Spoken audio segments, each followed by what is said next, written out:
Hi, it's Gord from Connect One. We're back for another episode of Connect One, connecting in cars. My eyes went really big, look at that. Anyway, I'm here with Rebecca Summerfield from Employment Supports by Sterling. Great. And this is so fun that we finally get to do this. We've been trying to get together for how long? Weeks. Weeks. Here 3 comes a weeks, bus. yeah. I don't want to hit it. We're trying to pull out of a parking spot and safely drive around top. Stay alive. There we go. It's better.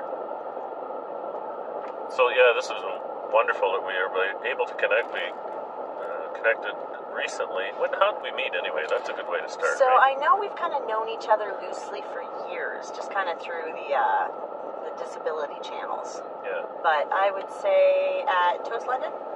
Yeah, I would say that's probably the first. Last year or so. Yeah. And then I hunted you down for coffee.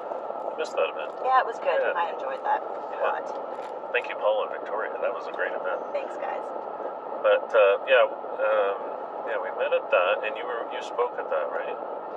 No, I had done the Do Good Challenge. Okay. So See, I was I'm up old. on I have stage. bad memory. So yeah, we didn't get a chance to really connect and chat till just recently, and we sat down, but we did see each other at events and stuff like that. Periodically. And that's a great thing about London, right? There's so many wonderful events that you can connect with people and lots of networking to do. And so maybe we'll just chat about you and how you got started, a little bit about your story. Sure. Yeah. So, the long story short, I've been in the employment-related field since 2001. So, went to Western, got my 3-year degree in BA, or Wow. BA in sociology. Yeah. Couldn't find a job. So, I went to Fansher College and did a post-grad in corporate communications and public relations. That's what's got me into the recruiting world. Great. That should help with our video. Yeah, that's right. Exactly. That's wrong communication to cut people off, by the way. But anyway. That's right. So I did the agency thing for a bunch of years. I was the division manager for Renaissance Personnel. And then I got an amazing opportunity to work for Leeds Employment Services as an employment specialist. Great.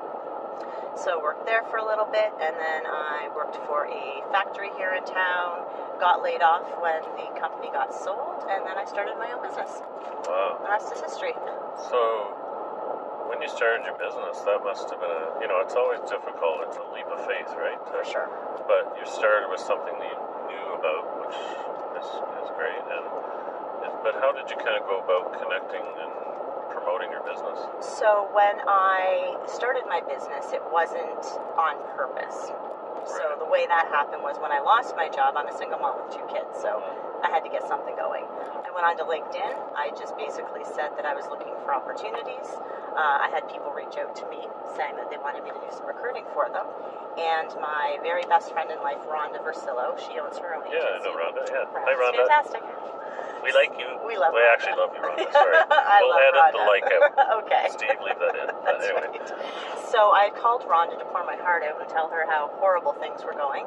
And she had a very unexpected response where she said, "Yay, that's fantastic." So as I'm bawling my eyes out, she's telling me, going, "This is "Yay!" fantastic."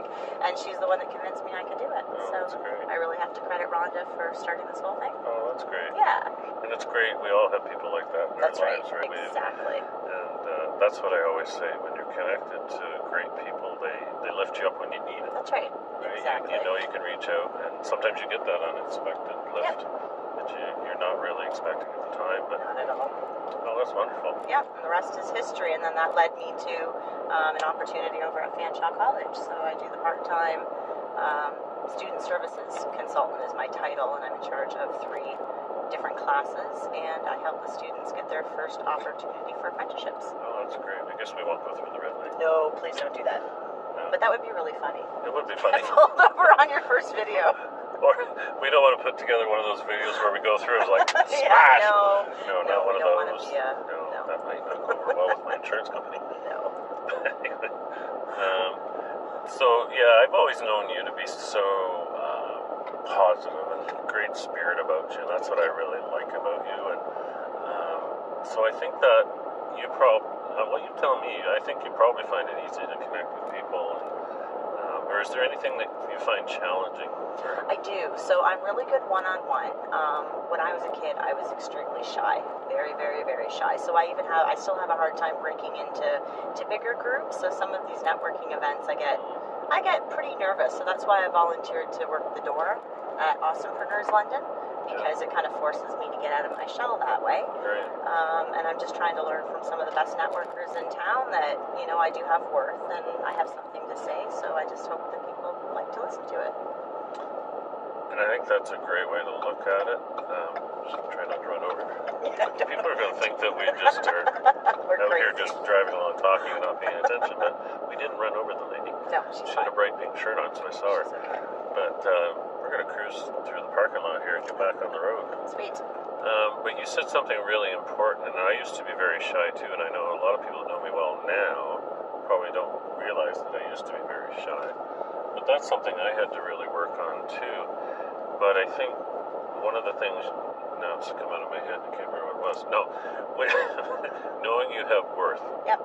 And knowing that you're doing the right thing really helps you come out of that, because you're just being your authentic self. And I think anytime we can get to the point where we're living our authentic self or working closely towards that, I don't know if we always ever really get that close, like 100%.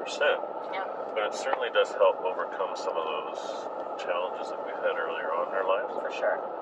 So thank you for sharing that. That's a great point. Really great point. Yeah, people don't believe me that I am shy, but I am. And I just constantly work. And now that I've got 2 kids watching me, I'm trying to show them that you can do it. Yeah, and that's great. That's awesome to do. So what do you enjoy most about what you do? I find it really rewarding, because when I was looking for a job way back when, I'm trying to be that person that I wished I had, especially for students and especially for people with disabilities and other, coming off the system, that sort of things. People just need to be heard, and I want to be that person that uses my connections for the best possible way. Because I'm not from London, so when I came up here, I didn't have a network, I didn't know anybody, but there's a lot of really great people in London here that have pointed me in the right direction. Oh, that's awesome. Yeah. So I get to impart that with people that I work with. And that's really important. Like, that's a great follow-up to what we were just talking about, because, when you have that sense of worth and you know you're doing the right thing, the fulfillment piece is really important too. Correct. Right? Because you want to have something that pushes you or drives you, a sense of purpose, something that is on, a why, I guess is what I'm trying to say. That's right. Almost has to be visceral, right? It has to strike emotion in you to really, especially if you're an entrepreneur. Yep. That's why I love talking to people. I get so much out of people listening to them, and I'm trying to think of the saying, but I don't have to do it perfectly, but it was like everybody you meet knows something that you don't. That's right. And it's so true. Yes. When you get talking to people, like, you could be a seasoned professional in a certain area, but you'll talk to someone else who has half the experience but has strong skills in another area, and you'll pick up something that you'll use or adapt in your own way. So I think that's a really great point that you made. For sure. Oh yeah, for sure. And we share that commonality with supporting people with disabilities through their hopes and aspirations if they want to work. And that's something I've always found. I've had people ask me, why do you do what you do? And it's really to see the end result. That's right. Even if they don't get a job sometimes, it's just the growth that the people go through. For sure. And they move to a different level, and moving yourself to a different level, no matter who you are, I think is so important. I'm just going to adjust our camera. If I knock it off the dash, we'll edit it out. That'd actually be funny. That would be funny. There we go. We're probably cockeyed a little bit. That's right. What else can we talk about? Let's see. So what's something maybe that you share with your clients, your customers, around networking? Do you share that sort of I tips do. with them? Yep, I do. So when I work with anybody in any population about networking and looking for work, I always share my struggles with them, because I find that being relatable and letting people know that I didn't come out of the box this way I actually had to work on a lot of things in my life. So I let them know about my anxiety issues and how I've overcome those, and being shy and kind of forcing myself to do things, and sharing some of my failures, because we all know that sometimes you got to fail to figure out what you're good at and what you're not very good at in order to kind of grow that way, right? So I've always been an open book that way. I don't want to pretend I'm something I'm not. I think that's a great point too, and I think people sometimes are afraid to share that person. We always hear so much more around privacy, but there's a way to share your story without being disclosing too much. However, I think it comes back again to realizing you're doing what you're supposed to be doing, and you're having your sense of identity, that you're at that level where you feel comfortable. And I think it is so relatable when people share their stories with other people. It never works really well. It's never a good idea to really appear to be above others. Anytime you're with others and sharing your story, it comes across more genuine. I guess that's the word I was looking for. But that's a great point. No, that's very true. Because again, you always hear about overnight successes, and you always hear how people, everyone's got goals and everyone's got aspirations. But I like hearing the story of how someone got there, because then it makes me believe that I can do it too. That's right. Well, we're almost back to where we started, so thank you so much, Rebecca, from Employment Supports by Sterling.